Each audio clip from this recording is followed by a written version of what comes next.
첫날 하나님 앞에 나와 함께 월삭 새벽 예배로 예배하고 있습니다. 4월은 참 많은 의미가 있는 날입니다. 여러분 잘 아시겠습니다만은 4월은 봄이 이렇게 무르익는 봄의 시작을 알리는 그런 날입니다. 모든 것이 다 새롭게 시작되고 살아나고 생명을 만나는 그런 달이 바로 4월이죠. 또 하나는 신앙적으로 참 깊은 의미가 있습니다. 그것은 뭐냐면 4월 한 달간 우리 신앙을 점검할 수 있도록, 우리 믿음을 점검할 수 있도록 주님의 그 십자가의 고난과 사랑을 묵상하는 그런 절기가 들어있는 달이기도 합니다.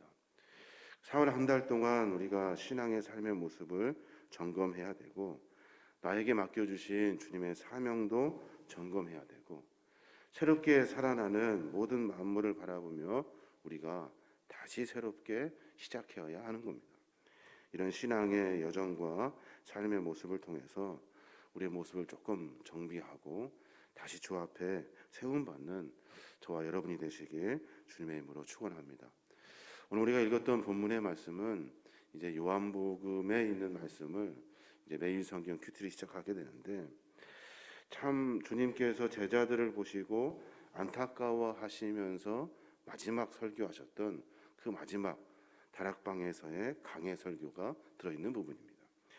그 전에 어떤 일이 있었냐면, 가룟 유다가 배신한다는 사실을 예수님이 제자들에게 설명해 주어요. 또 베드로가 우리를 배신할 것이라고, 또 베드로가 우리를 절대로 예수님을 버리지 않겠다 하면서 호언장담했던 이야기들 속에 주님이 아니다, 너는 배신할 거야 라고 말씀하셔요. 또 하나는 다시는 떠나지 않을 것 같은 주님이 제자들에게 내가 너희를 떠나겠다 라고 말씀하시는 거예요. 그래서 제자들이 모두가 다 의기소침해 있었습니다. 마음에 근심이 있었다고. 오늘 본문의 말씀을 묵상하면서 4월을 시작하는 우리에게 하나님은 내 마음의 근심, 내 신앙의 부족한 부분들, 그리고 많은 것들로 실족되어가는 우리 삶의 모습 가운데 주님이 우리에게 무엇라고 위로의 말씀을 허락해 주시는지 우리가 본문을 통해서 찾아볼 필요가 있습니다. 오늘 1절에 보면 그렇게 말해요. 너희는 마음에 근심하지 말라라고 말씀하셔요. 한 단어 한 단어에 힘을 주어 깊이 묵상할 수 있는 단어가 세 가지가 나옵니다. 세 가지가. 하나는 근심이라는 단어, 마음이라는 단어, 그리고 너희라는 단어입니다. 너희, 마음, 근심. 순서를 정하자면 이렇겠지만, 근심의 이야기를 한번 고민해 보면, 근심은 공포와 사망의 골짜기 같은 그런 같은 마음의 상태를 일컫는데요. 내 마음에 모든 것이 두렵고, 그리고 어둡고 캄캄하고 갇혀있는 상태를 말해요. 그 근심은 심리적으로 우리의 삶 속에서 자주 드러나게 됩니다. 우리도 마찬가지죠. 근심 없는 사람이 어디 있겠습니까? 근데 근심의 마음을 보시고 주님이 위로해 주시는 거예요. 또 하나는 마음이라는 단어입니다. 마음은 인간의 그 행동과 사고의 밑바탕의 시작이에요. 어떻게 시작할 것인가, 행동할 것인가에 대한 마음의 상태, 감정과 신앙의 지렛대 같은 역할을 하는 것이 마음이에요. 어떤 마음을 갖고 있느냐에 따라서 삶의 정도가 달라집니다. 우리도 마찬가지죠. 여러 일들을 보고 이 마음이 실족하여서 다시 일어설 수 있는 힘을 다 잃어버리고 열심히 뭔가 해보려고 하지만 주님은 우리 안에 보이지가 않아요. 주님은 우리에게 말씀하셔서 우리를 좀 인도해 주시면 좋겠는데, 여전히 주님은 우리의 신앙에서 멀리 있는 것 같은 느낌을 받습니다. 그 안에서 주님은 우리에게 찾아와 주셔서 하나님의 거룩한 마음을 갖게 하신다는 거예요. 또 하나는 너희라는 단어입니다. 너희라는 단어, 이 단어는 그냥 일반적으로 너희들이라는 의미가 들어있지 않아요. 이 너희라는 단어는 구별된 사람들의 존재를 말합니다. 제자들을 향해서 너희들이라고 말씀하셔요. 사람들아 라고 말씀하시지 아니하시고 너희들, 세상과 구별된 사람들, 신앙 안에 사는 사람들의 이야기를 주님이 하고 계시는 거예요. 우리도 마찬가지예요. 우리도 이 새벽에 모여서 함께 기도하는 너희들, 우리들, 신앙의 여정 가운데 열심히 주님을 섬기고자 하는 우리들, 세상 사람들과 뭔가 구별되고 다르게 살려고 하는 우리들, 주님이 우리들에게 어려운 와중에 위로해 주시고 다시 일으켜 세워 주신다는 거예요.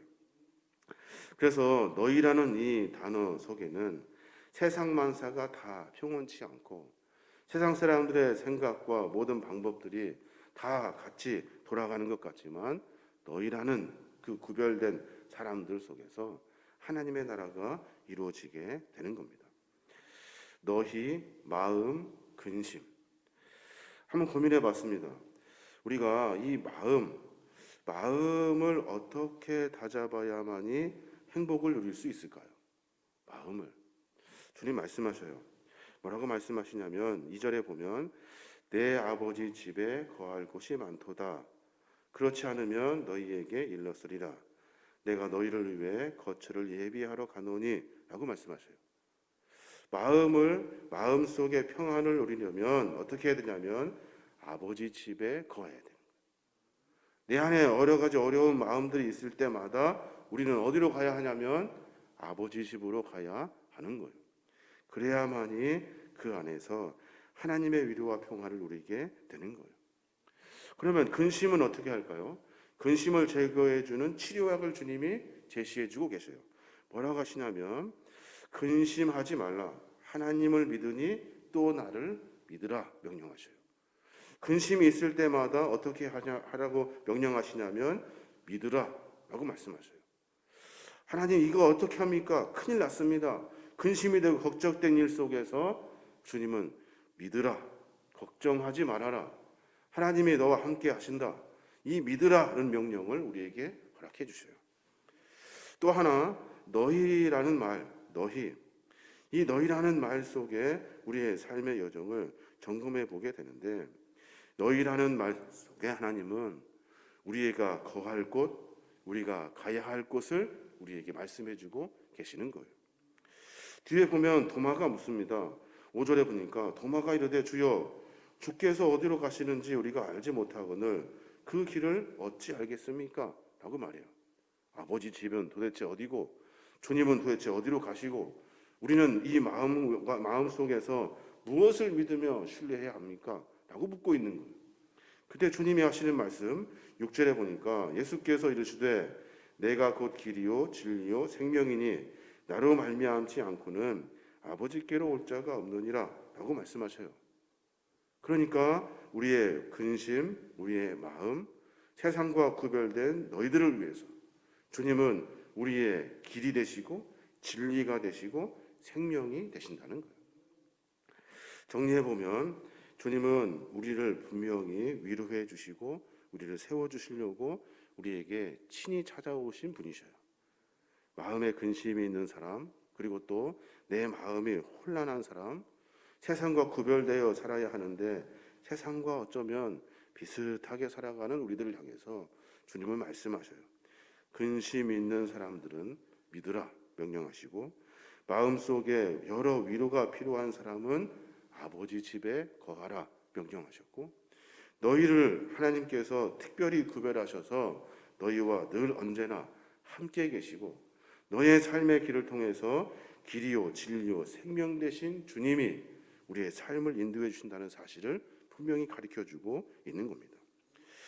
우리의 신앙의 삶의 모습을 분명히 점검해 볼 필요가 있습니다. 4월 한 달을 시작하면서 마음속에 혼란이 일어납니다. 혼란이. 여러 가지 근심된 일들이 수도 없이 많습니다. 또 너희라고 명령하신 주님의 그 명령 앞에 우리가 과연 구별된 자인가를 고민해 보게 되는 겁니다. 4월 한 달간 매번 반복되는 부활주일, 고난주일 이런 절기들이 아니라 우리의 신앙을 다시 세워내어야 하는 겁니다. 특별히 4월은 임직받는 자들이 훈련을 통해서 임직을 준비하는 달입니다. 여러 시간과 여건과 형편이 있지만 우리의 신앙을 다시 고백할 수 있어야 하는 거예요. 그냥 임직하고 시간 되어서 되는 것이 아니라 훈련되지 않으면 하나님의 이 거룩한 신앙의 깊이를 깨닫지 못합니다.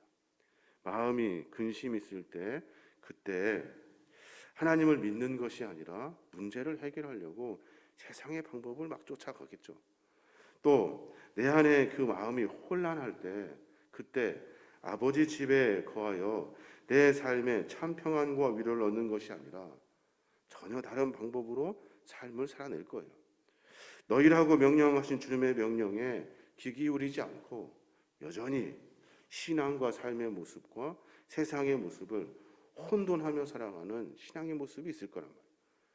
이런 사람들을 구별하여서 하나님이 부르시고 그들을 훈련시켜서 하나님의 일꾼으로 세워가는 겁니다. 이 여러 과정들을 통해서 하나님 우리를 새롭게 하시는 거예요. 4월 한 달 동안 그런 고민이 우리에게 있었으면 좋겠습니다. 하나님, 내가 근심이 있을 텐데, 내 마음이 혼란할 텐데, 내가 구별되어 살아야 할 텐데 하나님 어떻게 해야 합니까? 마지막에 보면 빌립이 주님께 또 물어요. 뭐라고 묻냐면 참 기가 막힌 질문인데 8절에 보면 빌립이 이르되 주여 아버지를 우리에게 보여 주옵소서 그리하면 족하겠나이다 라고 말해요. 다른 거 필요 없고 복잡하니까 하나님 주님 아버지를 좀 보여주십시오 라고 말해요. 여기서 말하는 아버지는 하나님 아버지를 말합니다. 그랬던 주님이 하시는 말씀이 뭐라고 하시냐면 9절에 예수께서 이르시되 빌립아 내가 이렇게 오래 너희와 함께 있으되 내가 나를 알지 못하느냐 나를 본 자는 아버지를 보았거늘 어찌하여 아버지를 보이라 하느냐라고 말씀하셔요. 쉽게 말하면 오랫동안 신앙생활하고 주님을 섬긴다고 하는데 너희들이 진짜 봐야 할 아버지를 왜 못 보니? 너희들과 함께 오랫동안 있었던 예수 그리스도를 통해서 너희들이 봐야 할 것은 하나님 아버지를 봐야 하는데 왜 너희들은 그것을 보지 못하느냐 명령하고 계셔요. 세상의 혼란 속에 살아가는 우리들을 향해서 주님은 찾아와 주셨고 은혜를 베풀어 주셨는데 세상의 혼란의 문제가 해결되었다 하여서 거기에 기쁨을 얻는 것이 아니라 그 일들을 통해서 무엇을 봐야 하냐면 하나님 아버지를 봐야 한다는 거예요. 빌립아 왜 너희와 언제나 함께 하여 있는데 왜 나를 통해서 아버지를 보지 못하느냐라고 명령해주고 계시는 거예요. 너희라고 명령하신 우리 안에 빌립과 같은 연약한 존재들이 있습니다. 매번 신앙생활하고 매번 주님과 함께 있는 것 같고 오랫동안 주님을 섬기고 교회를 섬기는 것 같은데 하나님의 아버지, 하나님을 정말로 모르는 그런 믿음의 종들이 많이 있습니다. 주님은 그들에게 향해서 말씀하고 계시는 거예요. 11절에도 그렇게 말씀하셔요. 내가 아버지 안에 거하고 아버지께서 내 안에 계심을 믿으라. 그렇지 못하겠거든 행하는 그 일로 말미암아 나를 믿으라 라고 명령해주고 계시는 거예요. 보고 잘 모르겠으면 무슨 일을 하는지를 봐라. 어떻게 일해야 되는지를 보아라. 그 일을 통해서 누가 영광을 받는지를 확인해 보아라 라고 명령해주고 계시는 겁니다. 말씀을 조금 정리해 보면 근심, 마음, 너희라는 단어에 우리의 신앙의 숙연함을 만나게 됩니다. 내 마음과 삶을 점검해야 되고 내가 근심이 있을 때 무슨 일을 하는지 마음에 혼란이 있을 때 어디로 가는지 너희라고 구별하고 명령하시고 세워주신 우리를 향해 우리가 어떻게 반응하는지 깊이 회개하고 반성해야 하는 겁니다. 또한 하나님의 아버지의 거룩한 전에서 함께 사역하고 일하며 믿음과 신앙의 생활을 지내면서 우리가 봐야 할 것은 하나님 아버지의 거룩한 마음, 하나님이 무엇을 원하시는지에 대한 그 마음을 깊이 깨달아야 하는 겁니다. 오늘 4월 한 달을 시작하면서 주님의 거룩한 마음으로 우리의 신앙의 삶의 모습을 점검하고 더 깊이 어렵고 힘든 일이지만 더 주님을 깊이 만나고 하나님이 우리에게 원하시는 귀한 믿음의 삶의 길을 걸어서 부족하지만 하나님의 거룩한 칭찬을 받아 누리고 연약하고 미련하지만 우리를 통해서 일하시기 원하시는 하나님의 마음을 시원하게 해드리는 우리 거룩한 믿음의 종들 되시길 주님의 이름으로 축원합니다.